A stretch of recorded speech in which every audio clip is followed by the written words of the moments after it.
खुलुमबाय लोगोफोर, आं दिनै दोंसे खन्थाइ लानानै फैदों। खन्थाइनि मुं सौसि। खन्थाइखौ लिरदों बाम्बुला बसुमतारी आरो खन्थाइखौ आवरायदों जावलिया सिमां। फैदो बिदिब्ला बिथांनि खन्थाइखौ खोनासंलांदिनि। सौसि।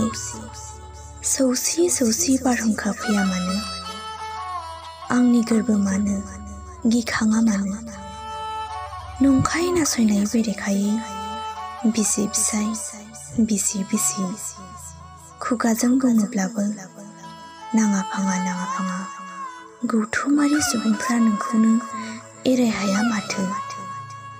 नो बड'फा गैयाब्लानो आसखान्दा हारिनि थांखिया सिमांल' जानानै थागौमोन गेरेमसा बर' हारि दानो जुजिनाया।